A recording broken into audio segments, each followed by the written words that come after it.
Olá, eu sou Leonardo Tamarte, escritor e realizador audiovisual, e seja bem-vindo a mais um vídeo do canal Entre Páginas e Prateleiras, né? Um canal destinado a resenhas literárias, onde eu abordo diversos gêneros e tipos de livros possíveis. Eu vou selecionando segundo o meu gosto, né? Eu vou para escrever a respeito, quer dizer, para comentar a respeito. Então, dessa vez eu vou falar sobre um conto do Machado de Assis, mais um dos contos do Machado de Assis.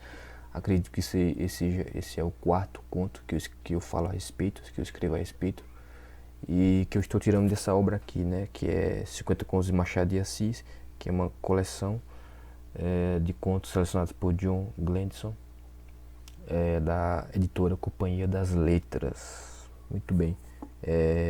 Vem com 50 contos, né? Já falei sobre três contos. Dessa vez eu vou falar sobre o conto, como está no título, né? O conto Na Arca, que é um conto também, assim, dos começos do primeiro, assim, né? Os contos do começo da carreira do Machado. Um dos primeiros contos que ele escreveu, né? Na verdade. Muito bem, isso é uma obra interessante, né? Ela seleciona vários contos, mas não é todos, né? Infelizmente. Eu ainda pretendo comprar todos os contos do Machado de Assis, porque falta 50 contos, não são poucos, né? Escreveu muito mais. Então, muito bem, o conto Na Arca, nessa edição que eu tenho, ele é um dos primeiros, é o segundo conto, na verdade. Se encontra aqui na página 32 do livro. Na Arca, né? Na Arca. Tá aqui marcado.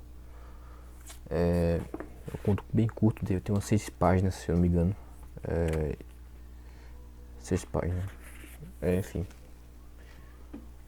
Vamos lá, é um conto simples.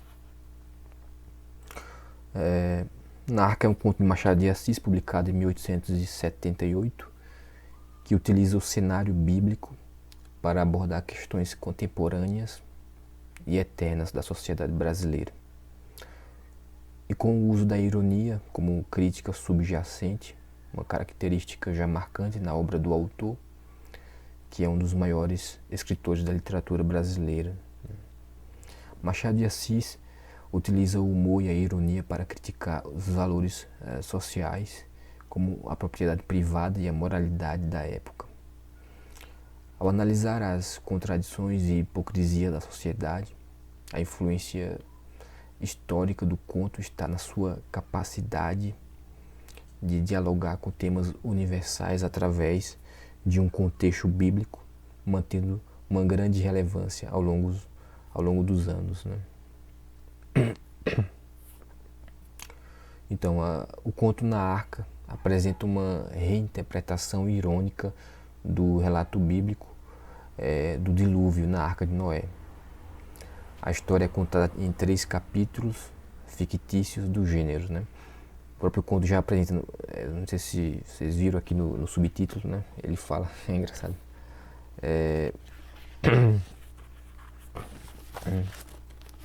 Subtítulo.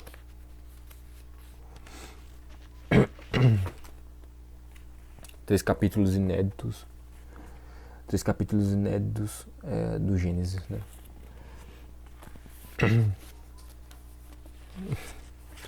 Como se estivesse lendo a Bíblia. Ele escreve realmente como se a gente estivesse lendo versículos, capítulos, assim, né? E na linguagem que a gente está acostumado a ver na Bíblia, né? Aquela linguagem bem específica, né?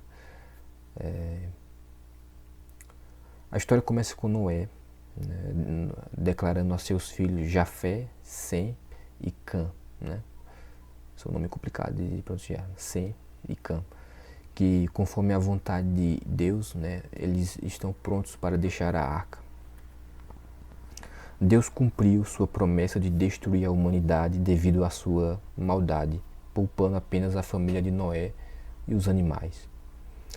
Noé e seus filhos estão alegres com a perspectiva de recomeçar suas vidas na terra. Jafé, que é o dos irmãos, né, expressa sua expectativa de uma vida tranquila e próspera, ressaltando que toda a terra agora pertence a eles. No entanto, Sem, né, outro irmão, propõe que, ao invés de viverem juntos, cada um ocupe uma parte da terra para evitar conflitos. A ideia é aceita, né? Dois irmãos ficam com uma parte assim da terra, enquanto que o outro irmão, o terceiro irmão, e o pai e a família dele, e a mulher dele, fica no outro lado, assim. Então é dividido em 4 partes a terra, né? Digamos assim. De maneira bem simplória, né? Então a ideia é aceita, mas rapidamente surgem disputas sobre a divisão das terras e a posse de um rio, né?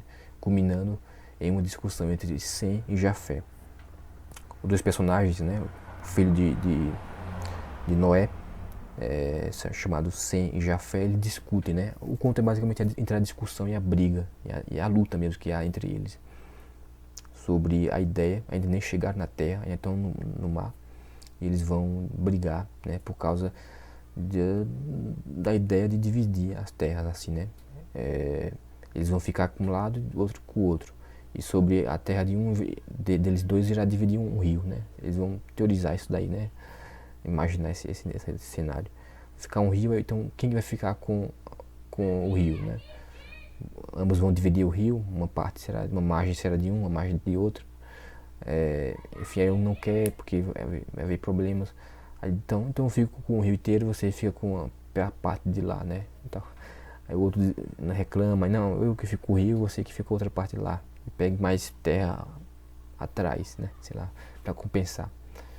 E é um pouco engraçado a discussão e o diálogo deles, né? Então é basicamente isso, né? A ideia aceita entre eles, né? De dividir, eles vão comentar desde já, né? Lá enquanto estão na arca. Mas rapidamente surge disputa e divisão de terra, né?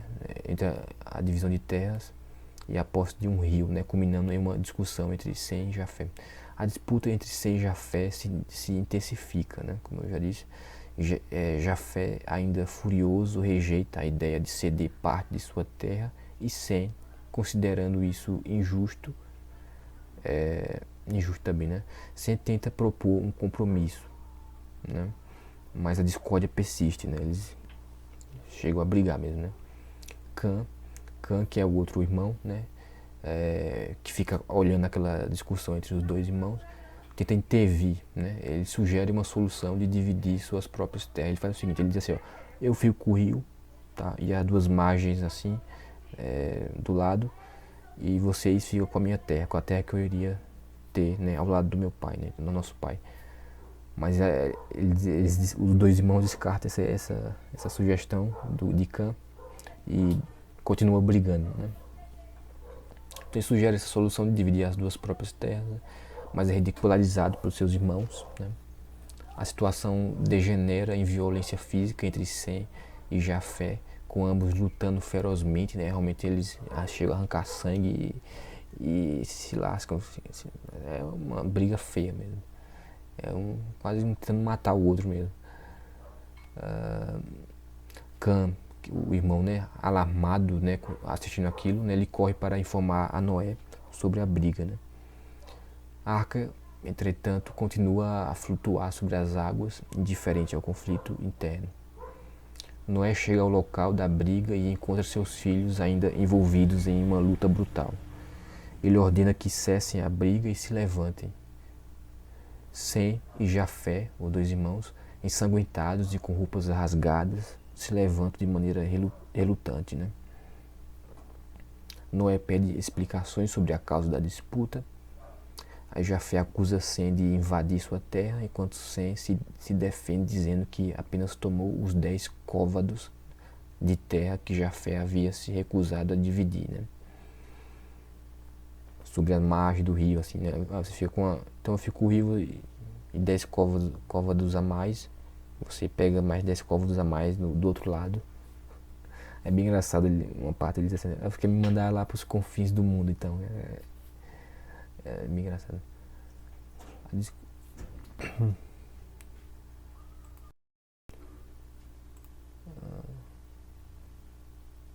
Então a discussão recomeça então, né?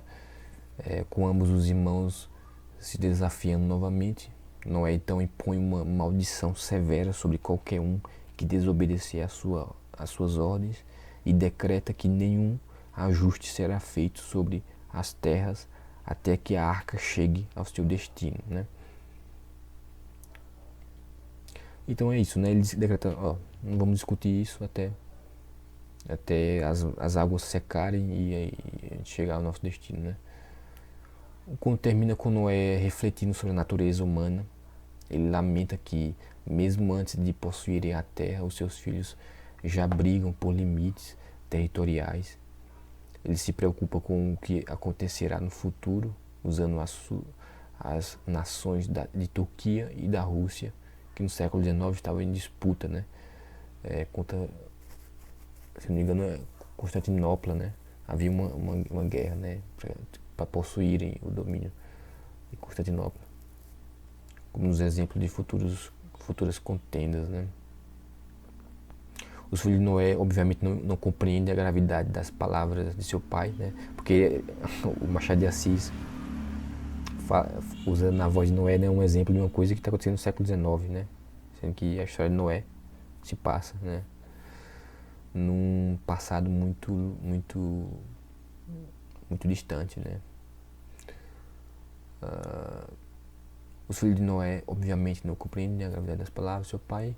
A arca continua flutuando, talvez simbolizando a continuidade da existência dos conflitos humanos. Machado de Assis utiliza a estrutura do conto para explorar a natureza humana de forma profunda e irônica,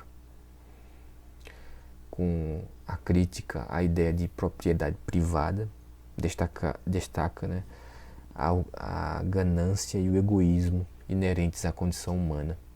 O autor questiona a moralidade e a justiça dessa instituição, mostrando como ela pode ser fonte de conflito e desigualdade.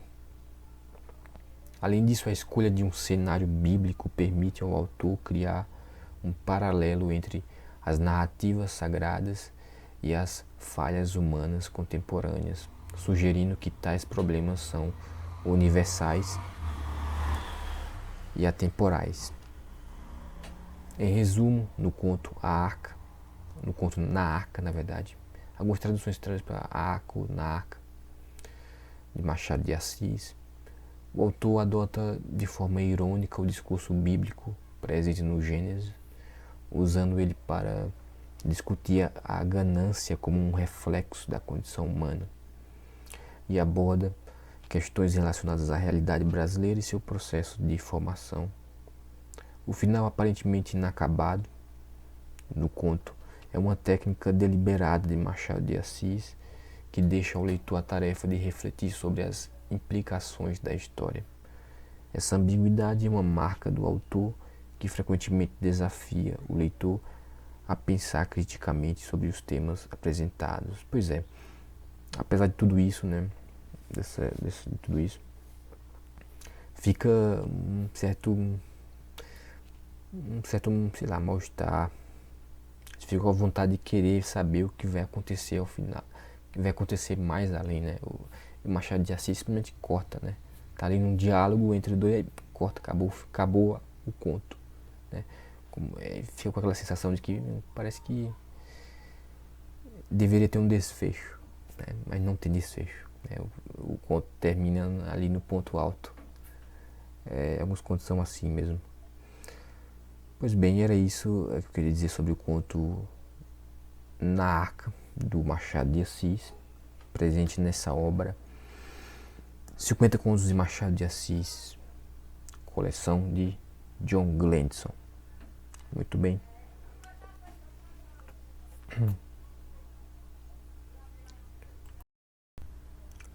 Pois bem, a você que chegou até aqui, muito obrigado. Não deixe de dar like no vídeo, se você gostou, e compartilhar o vídeo, tanto o vídeo quanto o canal, né? Esse é o vídeo resenha número 38 que eu já fiz. Tem muitos outros vídeos no canal. Você pode compartilhar o canal também se quiser. Alguém pode se interessar por algum vídeo, né, sobre algum livro específico. E eu queria que também convidar você a dar uma olhada no meu blog, que é o blog leonardotamarte.com.br, que você pode encontrar o link aqui na descrição do vídeo e também nos comentários, então no comentário fixado.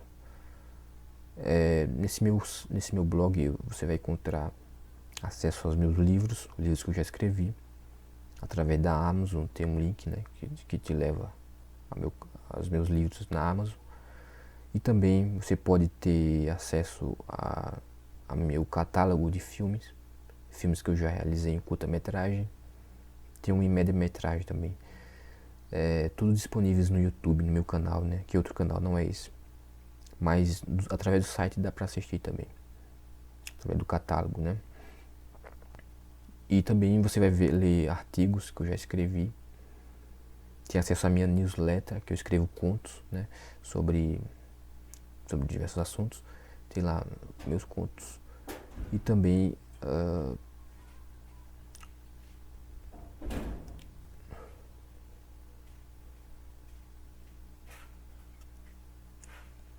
além dos contos, além de tudo isso, tem